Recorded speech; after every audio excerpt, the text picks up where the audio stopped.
함께 찬양하겠습니다. 보혈을 지나 보혈을 지나 하나님 품으로 보혈을 지나 아버지 품으로 보혈을 지나 하나님 품으로 한 걸음씩 나가네. 보혈을 지나 보혈을 지나 하나님 품으로 보혈을 지나 아버지 품으로 보혈을 지나 하나님 품으로 한 걸음씩 나가네. 존귀한 존귀한 주 보혈이 내 영을 새롭게 하시네. 존귀한 주 보혈이 내 영을 새롭게 하네. 처음부터 다시 한번 찬양합니다. 보혈을 지나 보혈을 지나 하나님 품으로 보혈을 지나 아버지 품으로 보혈을 지나 하나님 품으로 한 걸음씩 나가. 보혈을 지나 보혈을 지나 하나님 앞에 보혈을 지나 아버지 품으로 보혈을 하나님 품으로 한 걸음씩 나가. 존귀한 주 보혈 존귀한 주 보혈이 내 영을 새롭게 하시네. 존귀한 주 보혈 주 보혈이 내 영을 새롭게 한 존귀한 주 보혈이 존귀한 주 보혈이 나의 영혼을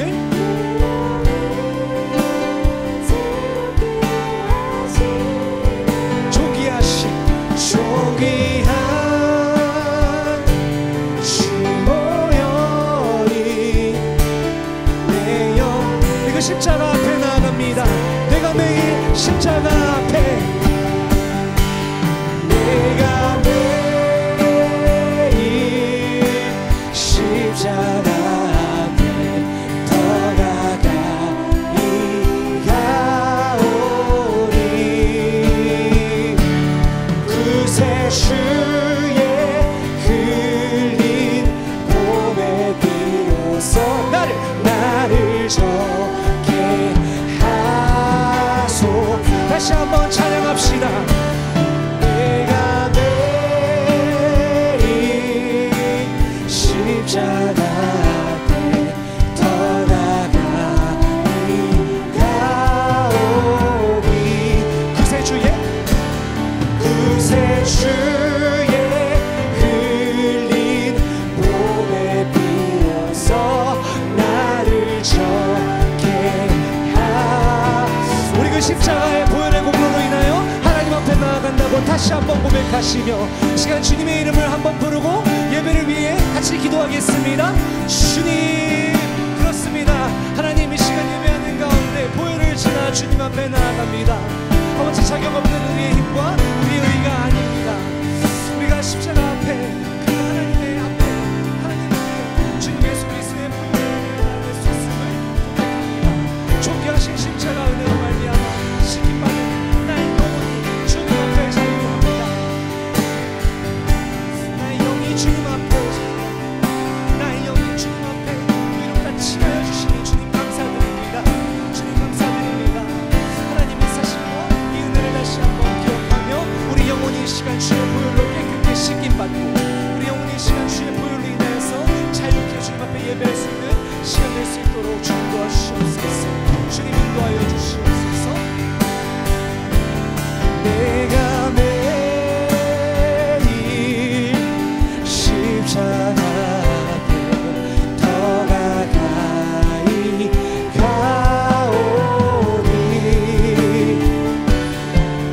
그새 주의 흘린 보배 비로소 나를 정케 하소.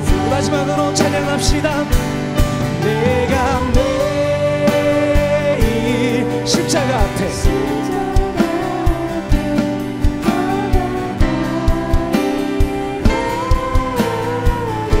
그새 주의 그새 주의 흘린 보배 비로소 나를 정케 하소. 한 번만 더 찬양하겠습니다. 내가 매일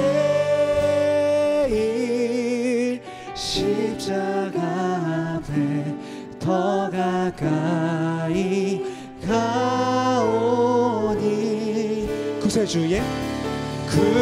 주의 흘린 보배 비로소 나를 정케 하소서. 죄악 벗은 나의 영혼이 자유하게 주님을 바라보고 이 시간 주님만 예배하겠습니다. 할렐루야, 할렐루야, 아멘. 주님 찬양합니다. 우리 함께 자리에서 일어나셔서 기쁨으로 여호와를 송축하겠습니다. 함께 손뼉치며 나아갑니다.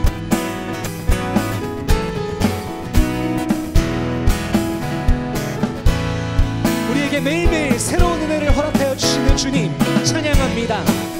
여호와를 즐거이 불러 기쁨으로 주께 나가리.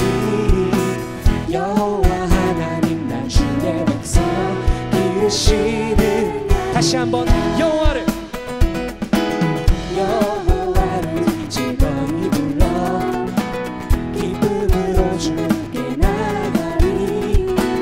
여호와 하나님 난 주의 백성 기르시는. 양이 감사함으로 주를 높이며 그 문에 들어가서 찬송함으로 그 이름을 송축하. 처음부터 다시 한번 여호와를 즐거이 불러 기쁨으로 주께 나가리. 여호와 하나님 난 주의 백성 기르시는 양이라. 여호와를 즐거이 불러 기쁨으로 주께 나가리. 여호와 하나님 난 주의 백성 기르시는 양이 감사함으로 주를 높이며 그 문에 들어가서 찬송함으로 그 이름을 송축할. 다시 한번 감사함으로 주를 높이며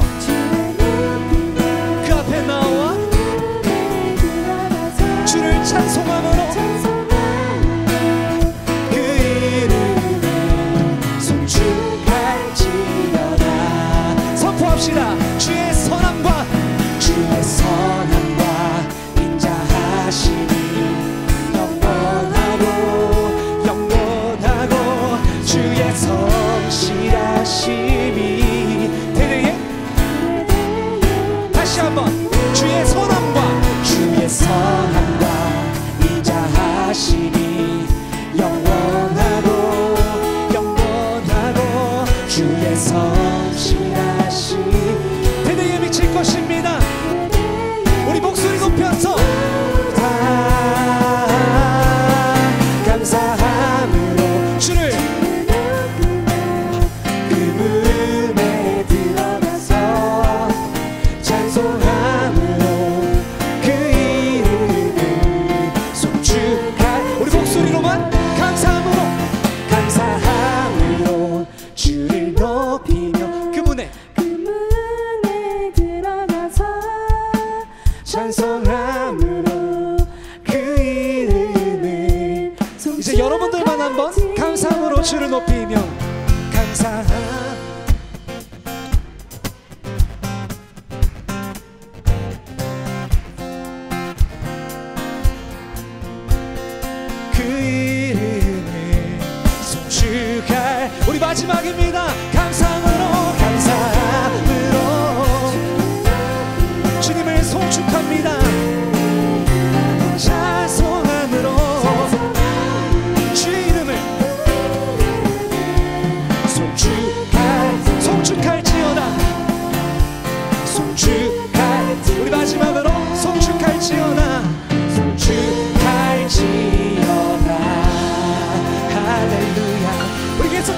힘있게 기쁨으로 주를 찬양하겠습니다.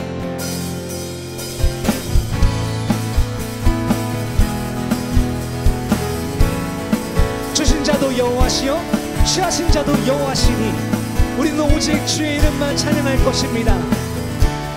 삶의 고백으로 올려드립시다. 주 이름 찬양 동요의 강물을 흐르듯 부요한 땅에 살 때에 주님 찬양해. 주 이름 찬양, 주 이름 찬양 거칠은 광야와 같은 이슬길 걸어갈 때도 주님 찬양해. 모든 축복 주신 주님, 모든 축복 주신 주님 찬양하리. 어두운 날이 나는 외치리, 난 외치리. 주의 이름을 찬양해. 주의 이름을, 주의 이름을 찬양해. 영원한 주. 다시 한번 주의 이름을, 주의 이름을 찬양해. 주의 이름을, 주의 이름을 찬양해. 영원한 주.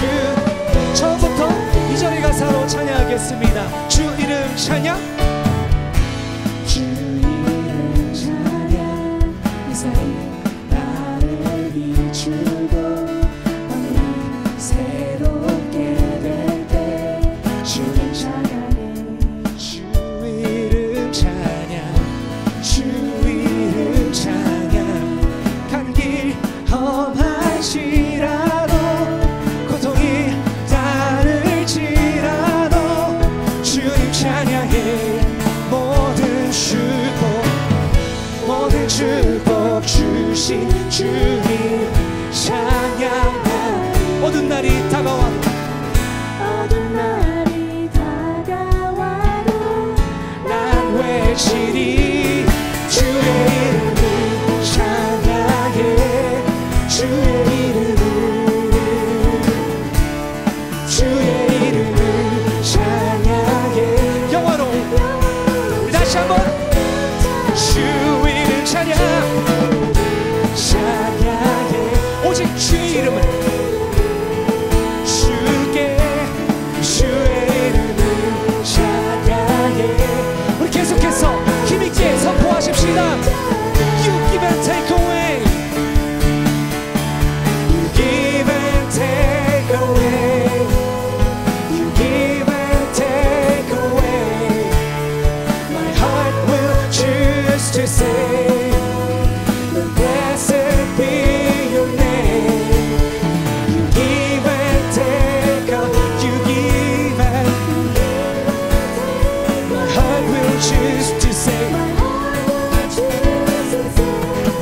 마지막으로 다시 한번 You give and take away, You give and take away, You give and take away.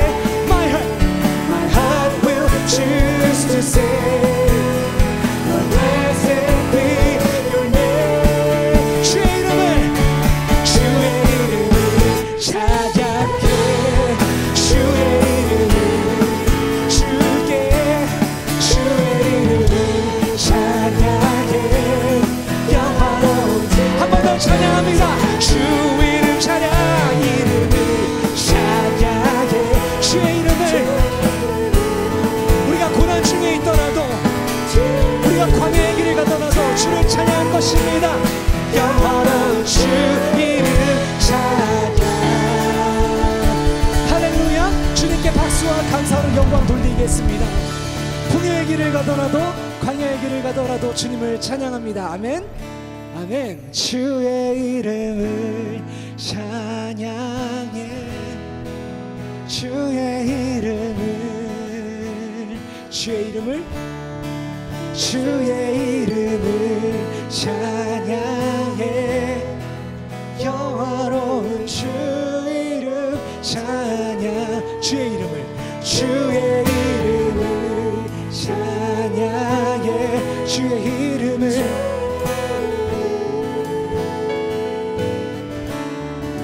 주의 이름을 찬양해 영화로운 주의 이름을 찬양합니다. 주의 이름을 찬양해 우리에게 모든 것을 주신 자도 여호와시며 다시 거두시는 자도 여호와십니다. 찬양해 영화로운 주 이름 찬양 할렐루야. 자리에 앉으셔도 괜찮습니다.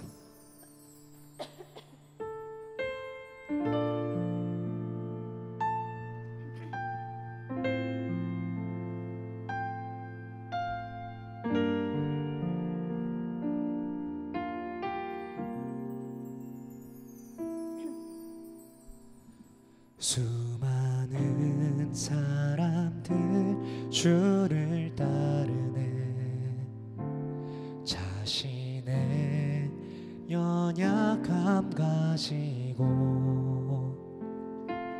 수많은 눈물의 시간 속에서 믿음으로 주를 보내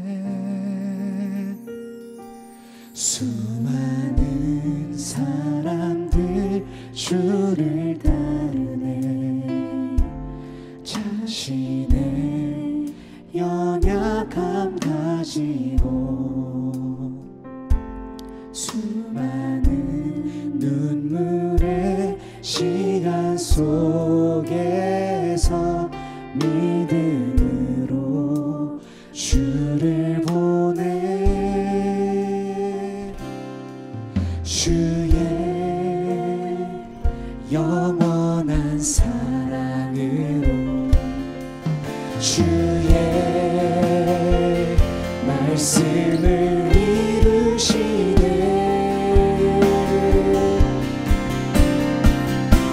삶의 모든 문제들 나를 힘겹게 해도 포기하지 않는 오늘을 살아내리라 소망이 보이지 않는 내 삶 속에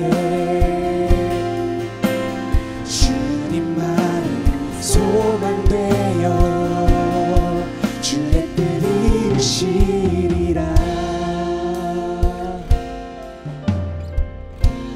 내 앞에 놓여진 상황 속에서 이겨낼 힘조차 없을 때 연약한 나에게 힘겨운 이 길 믿음으로 나아가네 주의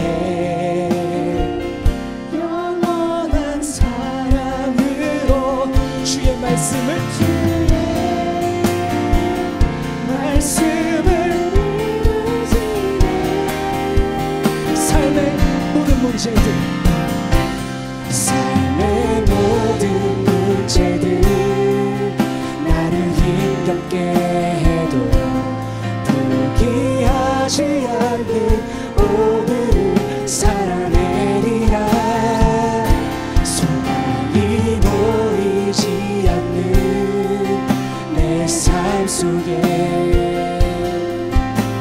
주님만이 소망되어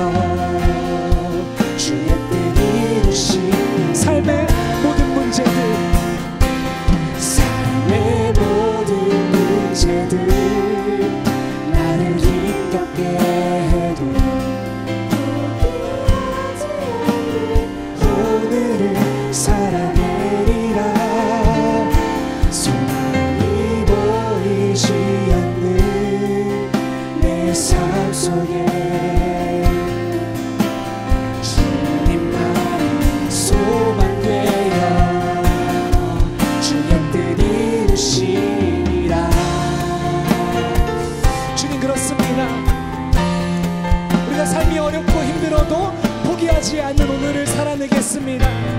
목소리 높여 고백합시다. 삶의 모든 문제들 나를 힘겹게 해도 포기하지 않는 오늘을 살아내리라. 소망이 보이지 않는 내 삶 속에 주님만 소망되어 주의 뜻 이루시리라. 삶의 모든 문제들 나를 힘겹게 해도 포기하지 않는 오늘을 살아내리라. 소망이 보이지 않는 내 삶 속에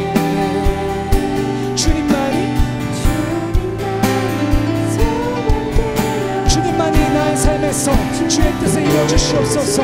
우리 찬양의 가사 생각하시며 잠깐 같이 묵상함으로 소리내어 기도하며 나아가겠습니다. 기도하십시다.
시간 마지막 곡으로 한 번 더 찬양하며 예배하려고 합니다. 몇 주 전 계속해서 같이 나눈 찬양입니다.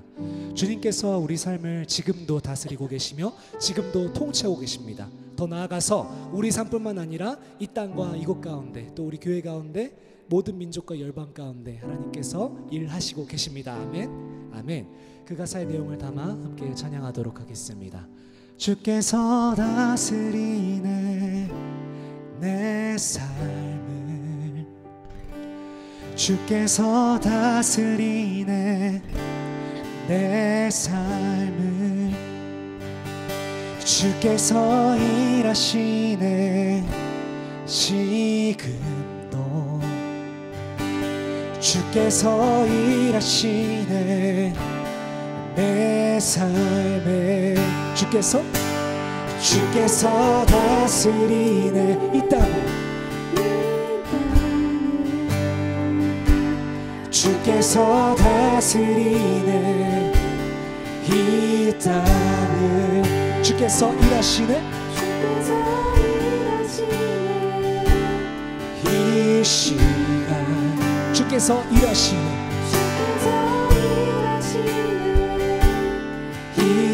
처음부터 다시 한번 찬양합니다.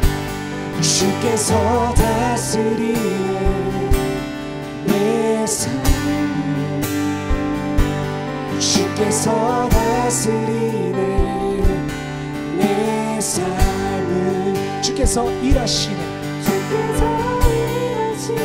지금도,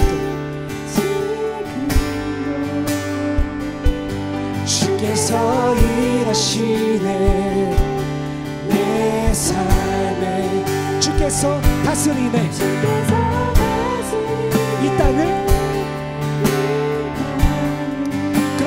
주께서 다스리네 이 땅을 주께서 일하십니다.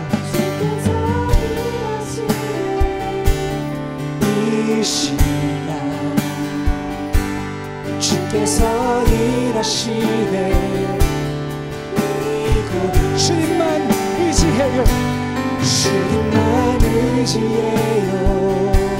주님만 의지해요. 주님만 의지해요. 예수님 주님만 의지해요. 그렇습니다. 주님만 의지해. 주님만 의지합니다.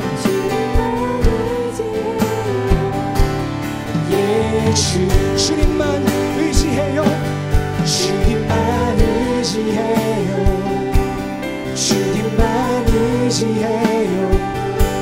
주님만 의지해요. 예수님 주님만 의지해요.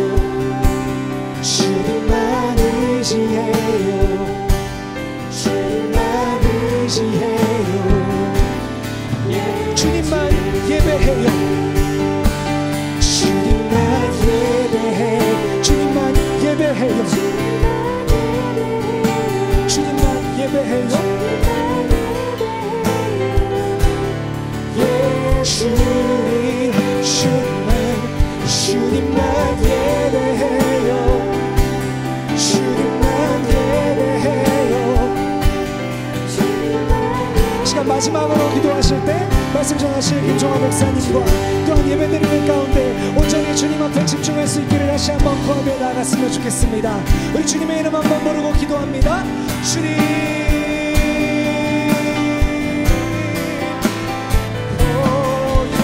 예수님 주님만 예배해요. 주님만 이 시간 예배합니다. 주님만 이 시간 의지합니다. 주님만 찬양합니다. 주님만 우리를 다스려 주시옵소서. 주님만 우리를 통치하여 주시옵소서. 예배해요. 주님만 의지해요. 주님만을 찬양하며 주님 그렇습니다.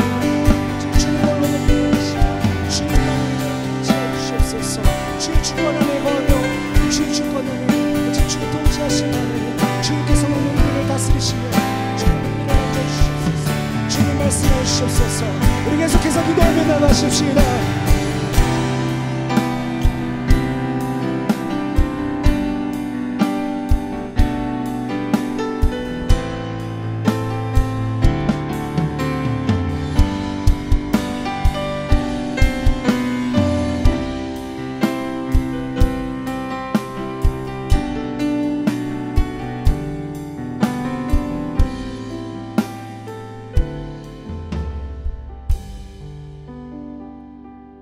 하나님의 우리를 향한 사랑, 그 은혜, 변치 않는 주님의 약속, 그 약속을 이행하시고 역사하시는 그 주님, 오늘 이 밤 주님 앞에 나와싸우니 하나님 우리 예배 받아주시는 줄 믿고 감사와 찬양을 드리며 오늘 우리 나누는 예배 가운데, 주께 올려진 예배 가운데 주님 임하시고 각 심령을 정말 귀하게 보시고 이 발걸음, 이곳 모인 우리의 심령, 우리의 육체, 인격적인 주 앞에 믿음을 드리는 이 시간 축복하시고 주님의 성령을 보내셔서 우리 마음속에 역사하여 주시옵소서.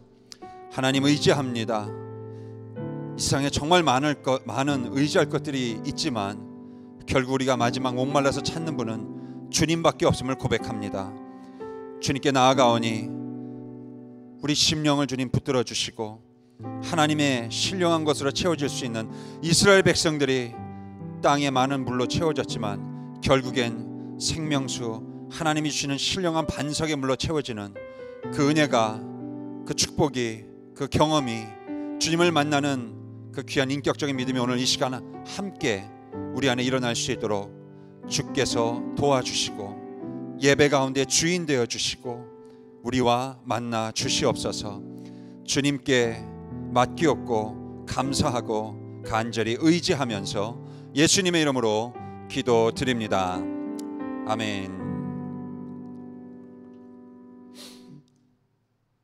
하나님의 말씀 보시겠습니다. 마태복음 13장 31절 32절 두 절 말씀만 보겠습니다.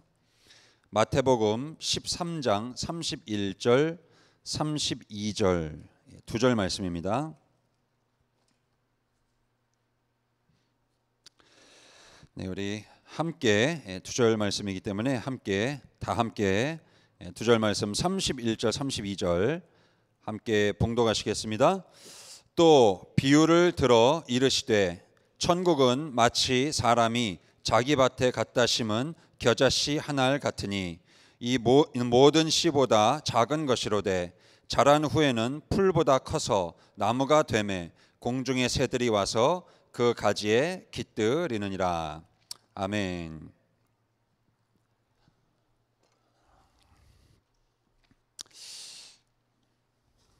오늘 하나님 나라에 대한 말씀을 잠시 묵상해보고 나눠보고자 하는데요. 오늘 말씀에서 여러분 너무나 잘 아시겠지만 하나님 나라는 지극히 작은 것을 시작된다. 무조건 작다는 것이 아니라 말씀의 진리가 작은 것에서 시작된다. 그렇지만 끝이 창대하다라는 것을 말씀해 줍니다. 이 말씀은 강조하는 것이 질량이나 물질이나 우리가 볼 수 있는 것으로 무조건 작다는 걸 강조하는 것이 아니라 하나님 나라 무조건 작은 것을 출발한다. 그걸 강조하는 것이 아니라 이게 끝이 창대하다는 것을 말하고 싶은 것인데 그 이유는 생명이 있기 때문에 계속 번성한다는 뜻입니다. 그래서 시작은 약하다라는 말로 해서 마지막 끝은 창대하다는 겁니다. 그러니까 하나님의 생명력은 죽지 않는다는 거예요. 계속 살아서 역사하는 겁니다. 사람의 생명은 시간이 가면 갈수록 죽어가는데 하나님의 생명은 시간이 갈수록 뻗어나가고 번성한다는 뜻입니다. 그래서 이제 지극히 작은 것에서 시작되지만 끝은 창대하다, 이제 그 말을 한 거죠. 겨자씨만한 믿음이 많은 열매 맺는다. 하나님 나라 볼 때 처음에 작다고 실망할 필요가 없다. 그러나 열매 맺는 것을 보면 크기 때문에 풍성하다. 그래서 우리가 하나님 나라는 언제 시작되는가 하면요, 하나님의 약속을 붙들 때부터 시작이 됩니다. 하나님의 약속을 붙들 때 그때부터 하나님 나라가 시작되는 겁니다. 그래서 우리말이 아니에요. 사실 한국말이 아니라 그 속담에 그런 게 있죠. 시작이 반이다. 그러니까 하나님 나라를 붙드는, 약속을 붙드는 그 순간부터, 하나님의 약속을 붙드는 그 순간부터 이미 하나님 나라 이제 시작이 된 거예요. 우리 인간의 표현을 한다면 이미 시작이 반이 된 거죠. 왜냐하면 하나님의 약속은 생명이기 때문에 붙드는 순간부터 이미 시작이 된 겁니다. 하나님 나라는 처음에 작아 보이고 미약하지만 이걸 우습게 보면 안 되는 거죠. 아무것도 아닌 것 같지만 이게 가면 갈수록 커져서 나중엔 풍성한 열매를 맺는다는 겁니다. 그 데이빗 아이크만이라는 사람이 타임즈 기자인데 그 사람이 쓴 책이 이제 뉴욕 타임즈 베스트셀러가 됐다 그래요. 근데 이제 저는 한글판으로 읽어봤는데 베이징에 오신 예수님이라는 책이 있는데 거기에 보면 이제 내용은 중국에 처음 기독교가 들어오면서 많은 사람들은 아니지만 굉장히 처음에 이 중국에 들어간 소수의 복음 전도자들이 이제 순교를 당하기 시작합니다. 그래서 그들의 이름조차도 잘 알려지지 않았기 때문에 현재 지금도 그렇게 조사를 많이 하지만 누가 얼마나 순교 당했는지는 정확히 알 수가 없습니다.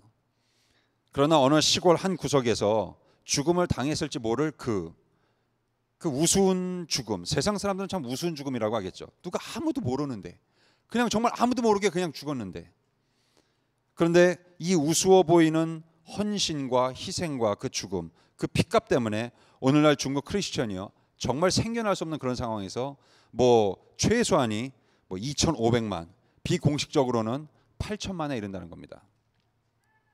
예수님도 우리가 잘 알다시피 12명의 제자밖에 없었죠. 하나님 나라 전하기 위해서 12명. 근데 그 12명도 도망가고 배신하고 저주하고 그 중에 한 명은 자살하고 남아있는 사람이 없는 상황에서 그나마 한 명 나중에 마띠아를 채워서 12명을 겨우겨우 채웠습니다. 그리고 있는 사람 없는 사람 다 끌어모아서 주를 믿는 사람들 120명이 초라하게, 그것도 밖에 나가서 정말 번듯하게 예배도 못 드리고 집회도 못 하고 그냥 마가의 다락방 거기 다 숨어서 그렇게 기도하기 시작한 거죠. 거기서부터 하나님 나라가 이제 막 시작된 겁니다. 그게 나중에 막 3,000명, 5,000명 말할 수 없이 막 유럽과 북아프리카로 막 퍼져나가기 시작하는 거죠. 저희 한국에도 똑같습니다. 하나님의 능력, 하나님의 복음 전해지는 게 참 턱없이 부족해 보이는데 우리 한국의 선교 역사 여러분 개화기 그 구한말에 전해졌던 거 보면 1880년대 한국에 이제 외국 선교사들이 막 들어오죠. 뭐 선교사들이 이렇게 번듯하게 들어온 것도 아니고 한 명 한 명씩 이렇게 들어와서 몰래 복음 전하고 그러다 어느덧 한 가정에 들어가서 한 가정 복음 들어가서 거기서 가정에다 교회 세우고 그 교회란 말도 못하고 여기서 뭐 의료를 베푼다든지 뭐 교육을 한다든지 뭐 이런 걸로 이렇게 정말 조심조심 몰래 복음을 전하면서 또 모였다고는 하지만 선교사들이 복음을 전하는데 뭐 제대로나 전합니까? 유창한 한국말로 제대로 전해도 사실 이게 받을까 말까 한데 한국말도 뭐 단어도 서투르죠. 말도 안 되는 문법이죠. 그거 가지고 그냥 엉성하게 말도 안 되는 말로 이렇게 복음을 툭툭 전하는 겁니다. 그냥 되는 대로 막 전하는 거예요. 근데 그게 신경이 들어가더라는 거예요. 말 막 유창하게 막 이렇게 한국 사람이 하는 것처럼 유창하게 못 하는데 들면 좋을 것 같은데 그런데 이게 막 들어서 박히더라는 거예요. 지극히 미미한 복음의 능력 같아 보이지만 그 속에서 믿음이 막 생겨나고 하나님 나라가 그들 마음속에 막 생겨나고 심지어 하나님 나라 위해서 순교자들까지 생겨난 거죠. 우리가 잘 알다시피 창세기 50장에 보면요, 여러분 출애굽기 1장에 출애굽을 해야 되는 원인들이 나옵니다. 근데 출애굽기에 나오는 그 이스라엘 백성들 숫자가 엄청나게 많아가지고 지금 우리가 따져보면 한 60만에 가까운 사람들이 된다 그러죠. 근데 원래부터 60만이 아니었죠. 출애굽기 1장 전이 창세기 50장이죠. 마지막 장. 거기에 보면 48장부터 야곱의 식구들이 나옵니다. 그 야곱의 막내 아들이 요셉이잖아요. 그 요셉이 형들한테 적이 돼가지고 애굽으로 팔려가서 애굽에서 종살이 하다가 국무총리가 되죠. 가족들은 거기 남아서 이제 야곱의 가족들이 남아 있는 거죠. 이스라엘의 시조가 되는 그 시족이 거기 남아 있는 겁니다. 그 사람들 숫자가요 70명이라고 나와요. 거기에 70명. 야곱의 가족 숫자가 그 70명이 이제 요셉이 국무총리가 돼서 이민으로 초청을 하죠. 그래서 애굽으로 다 들어가죠. 식구들이. 그래서 애굽에서 사는 겁니다. 그리고 50장 끝나고 출애굽기 1장으로 들어가는 거예요. 근데 그 사이에 어마어마한 숫자가 불어났어요. 너는 생육하고 번성하여 온 땅에 충만하라. 그 약속이 하나님 축복의 약속이 막 이루어진 겁니다. 그래서 70명이 60만이 돼버린 거예요. 어떻게 보면 뭐 100만이 넘을 수도 있겠죠. 근데 그 많은 사람들이 그렇게 정말 70명도 안 되는 출애굽할 때는 장정만 60만 명이 되는 그래서 정말 처음에는 정말 미약하다고 우습게 여기는 한 가족 시족이었는데 정말 작고 초라한 씨를 심는 것 같은 그 순간에 오히려 하나님을 제대로 붙들 수 있는 그런 영광이 임하는 내 생각에 참 준비가 너무 부족하고 참 너무 갖춰진 게 없고 이거 갖고 될까? 이 70명 갖고 될까? 우린 그렇게 걱정하는데 어떤 데 막 우습게 여기고 그냥 무시하고 넘어갈 수도 있는데 하나님은 그게 아닌 거죠. 약속을 붙드는 순간부터 70명이 이제 그때부터 하나님의 생명력이 부어지고 성령의 기름 부음이 있고 이게 번성하기 시작한다는 것입니다. 열매를 얼마나 풍성하게 맺는가는 그 결과와 결실 이런 것들은 능력에 관련된 것은 하나님이 하신 일입니다. 그건 우리가 하는 게 아니에요. 결과에 대한 능력에 대한 것은 우리에게 있는 게 아니라 하나님이 하시는 겁니다. 우리는 우리 자신을 하나님이 쓰시도록 순종을 드리고 충성을 드리는 겁니다. 그러면 하나님이 그걸 붙들고 이걸 얼마나 맺을까라고 하나님이 이제 맺어 가시는 거죠. 결과는 우리 게 아니에요.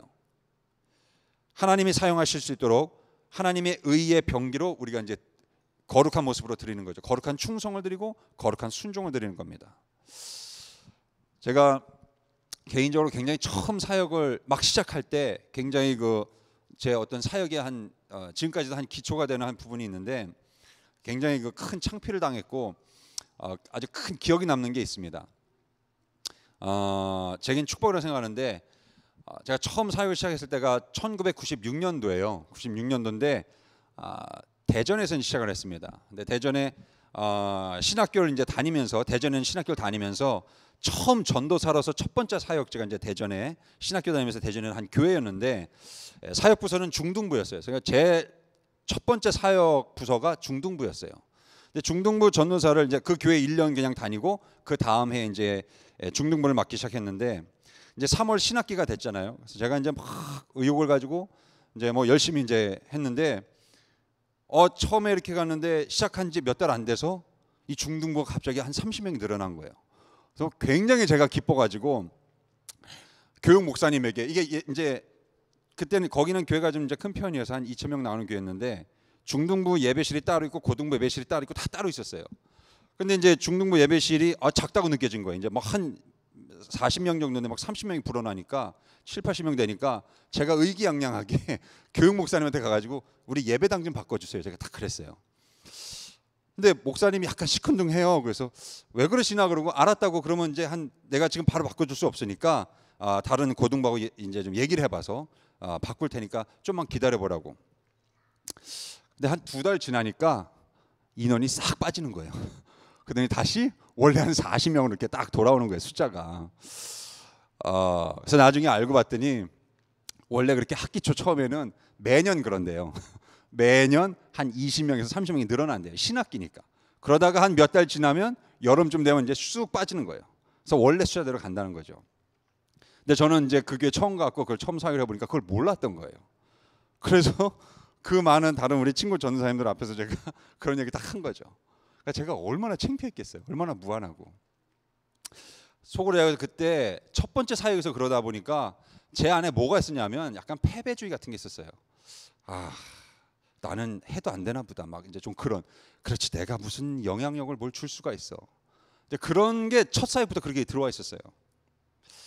근데 보니까 이 열매라는 게 전혀 의회에서 생길 수도 있더라고요. 열매라는 게 아주 의회 작은 곳에서요.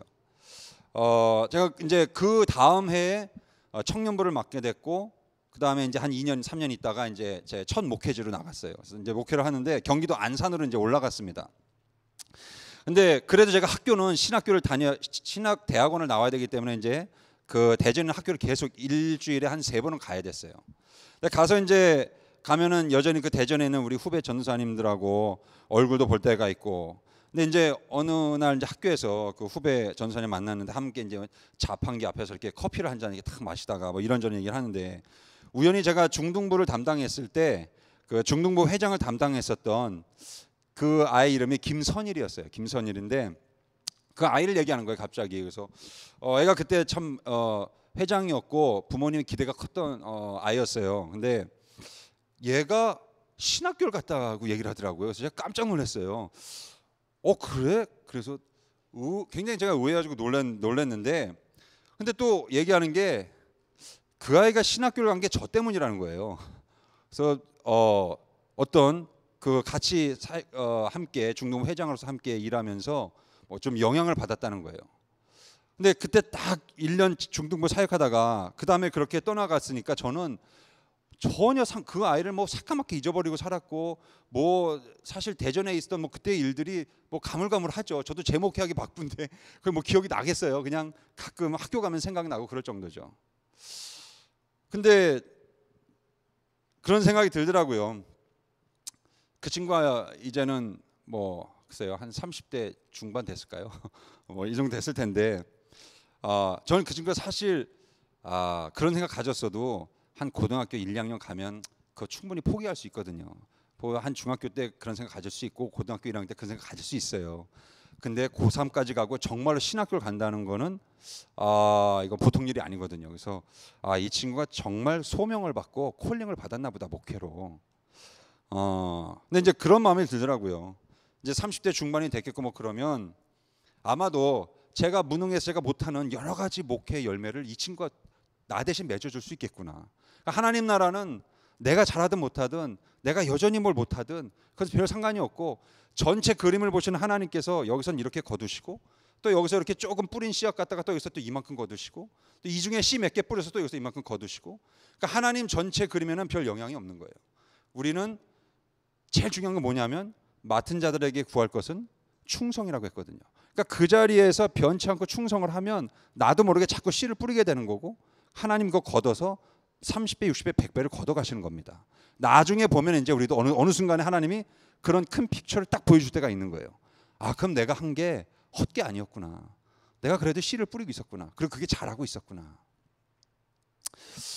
하나님의 나라는 내가 의도한 대로 기도한 대로만 그렇게 이루어지는 게 아니라 전혀 뜻밖의 곳에서 또 내년에 몇 년 후에 심지어 몇십 년 후에 심지어 몇 세대를 걸러서 그렇게 열매 맺을 수 있는 것이고 그 겨자씨만한 하나님 나라가 그렇게 뭐 눈에 안 띄어도 계속해서 이게 생명이 있어서 이렇게 창대하게 퍼져나간다는 것. 뭐 지금 당장 일어나지 않아도요.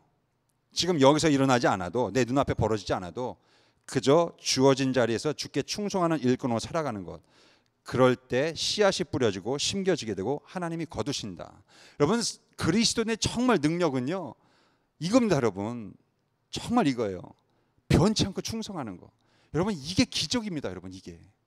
이거는요 보장이 없어요. 이거는 어떻게 개런티를 못해요. 하나님의 기적은 순간적으로 일어나는 거라서 그때 뻥 하고 많은 사람들이 놀래고 끝이에요. 근데 끝까지 죽을 때까지 충성하는 건요 아무도 몰라요. 이거는 끝까지 가봐야 알아요. 누구도 몰라요. 그래서 마지막에 충성해서 하나님 앞에 이 하나님 나라에 간다는 것, 하나님 나라의 열매를 거둔다는 것은 이건 정말 기적입니다 여러분. 하나님만 하시는 거예요. 나하고. 둘째, 하나님 나라에는요 반드시 고난이 있다는 겁니다. 그리고 이 반대하는 마귀가 있어요. 꼭. 오늘 말씀 보면서 생각나는 게 이 겨자씨 보면서 생각나는 게 그거죠.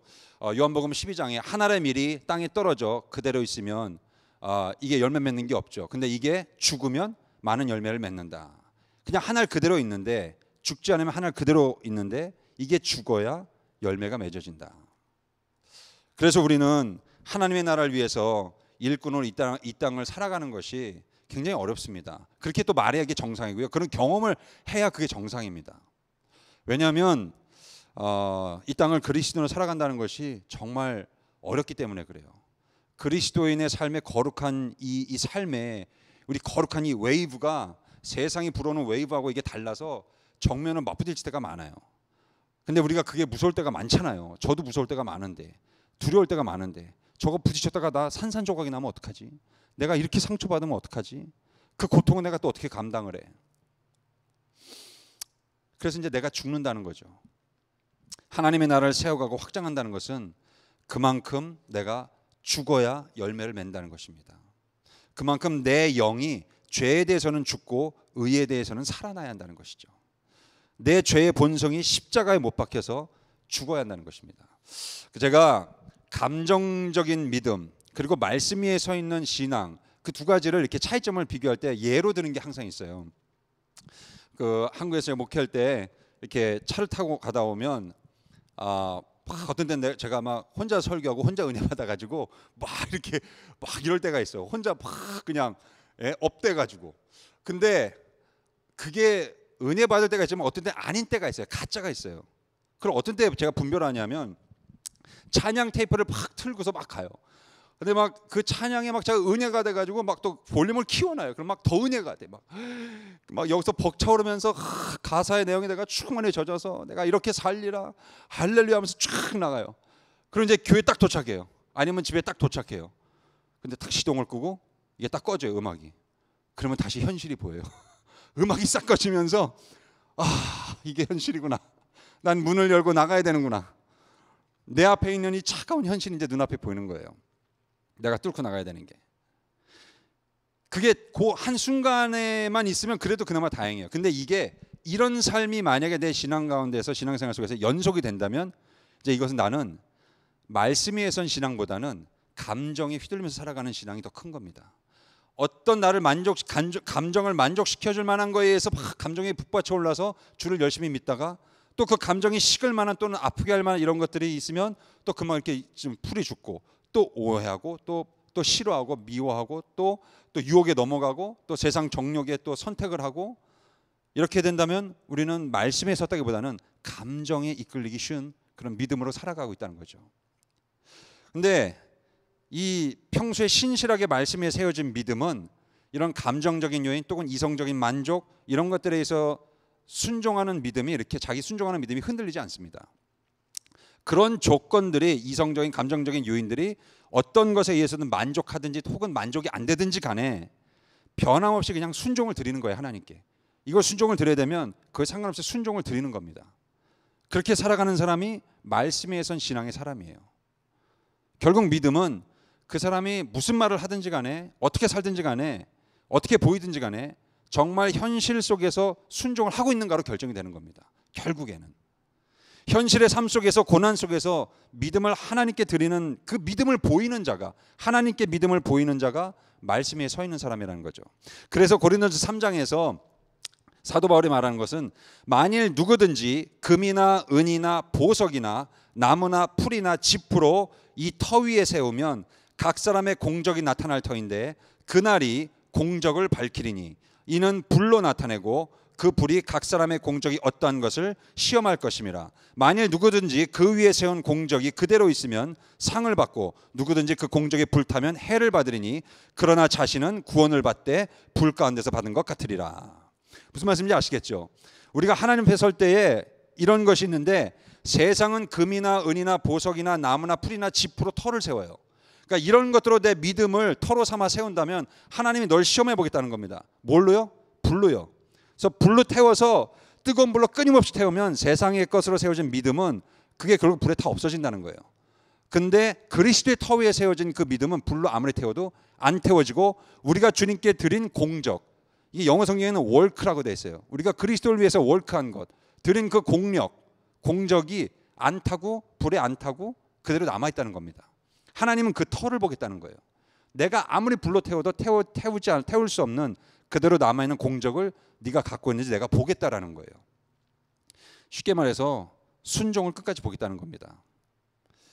내 믿음의 삶이 순전한 믿음인지 시험하시는데 내 공적을 태워보겠다는 겁니다. 세상의 금이나 은이나 짚이나 내 안에 이성적, 감정적, 의지적인 욕구에 의해서 세워진 그런 인간적인 육체적인 터 위에 세워져 있는 것이 아니라 정말 내가 하나님의 말씀을 의지해서 그 말씀대로 만족이 되든 하나님이 만족이 되든 안 되든지 간에 하여튼 순종을 드리는, 변함없이 순종을 드리는, 현실의 삶에서 순종을 드리는 그 터를 보겠다는 겁니다. 그 순종의 터, 믿음의 터, 그리스도의 터, 말씀 위에 선 터. 우리가 세상을 두려워하면 무너집니다. 이 세상의 구조를 그렇게 성경적으로 보기도 하는데 하나는 earth, 이 땅이죠. 하나는 sky or air, 그래서 공중입니다. 그래서 공중 권세 잡은 자를 우리가 에어라고 그러잖아요. 그 공중 에어의 권세를 잡은 자 여기. 그리고 그다음 그 위에가 heaven이죠. 하나님이에요. 그래서 이제 하나님이 내려오실 때는 이걸 다 무너뜨리고 다 이제 정복하고 내려오시는 거죠. 근데 예수님 말씀하십니다. 몸은 죽여도 영혼은 죽이지 못하는 자들을 두려워하지 말고 몸과 영혼을 다 지옥에 던져버릴 수 있는, 멸할 수 있는 권세를 가진 그분을 두려워하라. 그렇게 하죠. 근데 신앙생활을 하다 보면 우리가 하나님께 범죄할 때 이런 모습이 나타나죠. 이게 거꾸로예요. 범죄할 때 우리의 모습은 하나님은 별로 안 무서워해요. 근데 세상은 무서워하게 됩니다. 거꾸로 되죠. 그래서 하나님의 말씀이 별로 무섭지도 않고 두렵지도 않고 심지어 하나님의 음성이 막 들려오는 것 같은데도 그냥 못 들은 척하고 어떨 때 막 무시하면서 지나가고 또 기껏해야 너무 찔리면 회개합니다. 하나님 죄송해요. 근데 이 한마디를 떼고 그냥 나가버려요. 하나님 나라를 세워간다는 것은 내가 죽어야 하는 그런 고난이 있는 거죠. 현실의 문제에 부딪혀야 하는 그런 결심과 순종이 있어야 하는 것입니다. 심지어 눈에 보이는 안 보이는 핍박과 시련이 있을 수도 있다는 거죠. 여러분 이스라엘이 애굽 땅에서 노예로 살았던 기간이 무려 430년입니다. 430년이면 여러분 말이 430년이지 그 정도면 어느 세대부터는요 태어나면 그냥 노예예요. 다 우리 어머니 아버지도 노예고 우리 할아버지도 노예고 우리 고조 할아버지도 노예고 그러니까 태어나자마자 우린 그냥 죽을 때까지 노예로 사는 거다라는 인식을 가지고 평생을 살다 죽는 거예요. 그 자녀도 그렇게 살다 죽는 거예요.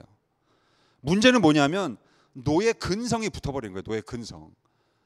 우리가 원래 하나님의 약속을 받은 땅은 이 땅이 아닌데 라는 생각이 그 위에 430년 전에 조상들은 갖고 있었는지 몰라도 그 밑에 세대 이제 그게 없는 거예요.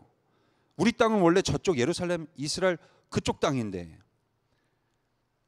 그래서 이 노예 근성이 몸에 붙어가지고 이 애굽 사람보다 더 애굽 사람 같이 살아가는 거예요. 이제 거기에 그냥 목매고 살아가고 거기에 땅에 붙어서 살아가는 겁니다. 그래서 하나님의 약속은 다 잊어버리고 하나님께서는 그곳 떠나서 반드시 나중에 이 땅으로 돌려보내겠다고 했는데 그 약속은 이제 다 전설 속의 얘기가 돼버렸어요. 그래도 뭐 이 애굽이 우리 고향인데 애굽이 익숙한데 하면서 그냥은 뭐 안 떠났을 사람들이 그냥 아마 출애굽하라고 해도 안 떠났을 사람들 꽤 많았을지 몰라요. 근데 이 땅을 떠나죠. 왜 떠납니까? 성경에 증거되어 있는 거요. 바로 왕이 괴롭혀서 떠나요. 막 핍박을 합니다. 이스라엘 백성이 늘어났어요. 이스라엘 백성이 왜 늘어났어요? 하나님의 축복의 약속 때문에 늘어났어요. 이게 다 연결된 겁니다, 여러분. 하나님이 축복해서 늘어났는데 안 가니까 바로 왕이 핍박을 해가지고, 그러니까 어떻게 보면 하나님의 바로 왕의 그 핍박을 사용하신 거죠. 나가라는 거에 거기서 막 발길질하면서 하나님이 거기 주저앉지 말고 이제 가야 될 땅으로 좀 가라는 겁니다. 근데 거기 그냥 노예 근성으로 이제 붙어서 사는 거죠. 하나님이 우리 현실의 문제, 현실의 핍박을 통해서도 사용하신다는 겁니다. 하나님 나라. 이스라엘의 이런 노예 경험도요, 따지고 보면 또 버릴 것도 없어요. 합력하면 다 선을 이루는데 이 노예 경험, 이 고난의 경험, 이스라엘 민족이 하나님의 나라 세워가고 확장하는데 아주 귀중한 경험이 되고요, 능력이 되고 공력, 공적이 되었다는 것이고요, 그들이 서야 할 터로 쓰임받았다는 겁니다. 어떤 때는 우리가 그리스도를 믿고 살아가는데 그럴 만한 이유가 있지만 어떤 때는 그럴 만한 이유도 아닌데 정말 이유 없이 고통당하고 이유 없이 어떤 사람이 괴롭히고 못 살게 굴고 상처를 주고 핍박할 수도 있습니다. 그러나 그것조차도 하나님 나라 세워가는 하나님의 손길이 될 수 있다는 것 여러분 기억하시고, 하나님 나라를 세워가시는 그런 겨자씨 같은 믿음, 작다고 중요한 게 아닙니다, 여러분.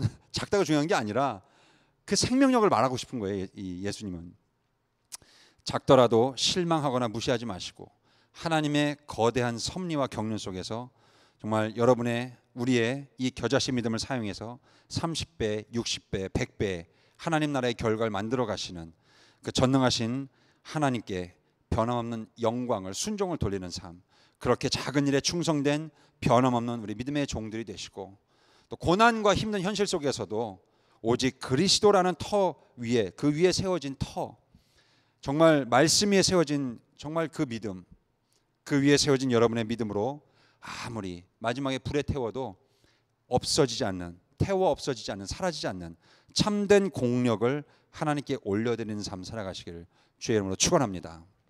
시간 우리 함께 먼저 말씀에서 잠깐 기도하겠습니다.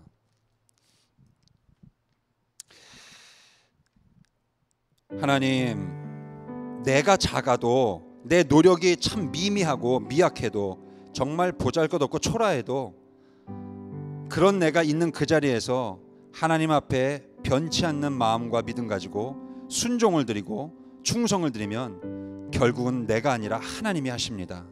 우리가 그 믿음 가지고 주께 나아갈 수 있도록 도와주시옵소서. 우리 시간 주님 앞에 간절히 기도하며 나가겠습니다. 할렐루야. 하나님 아버지, 시간 주님 앞에 기도하며 나아갑니다. 하나님, 나의 믿음은 참으로 작고 하나님 지금 이 상황 환경 속에서 내가 할 수 있는 것은 너무나 작아도 하나님께 드릴 수 있는 그 물질이나 보여드릴 수 있는 것은 너무나 작아도 주님이 나를 사랑하시고 바라보신다는 것 정말 신실하게 든든히 믿고 하나님의 약속을 붙드는 그 순간부터 이미 하나님은 당신의 나라를 세워가신다는 것을 우리가 믿고 의심하지 않으면서 하나님 앞에 변함없이 충성과 순종을 드릴 수 있는 우리 주님의 믿음의 사람들이 될 수 있도록 주님 인도하여 주시옵소서.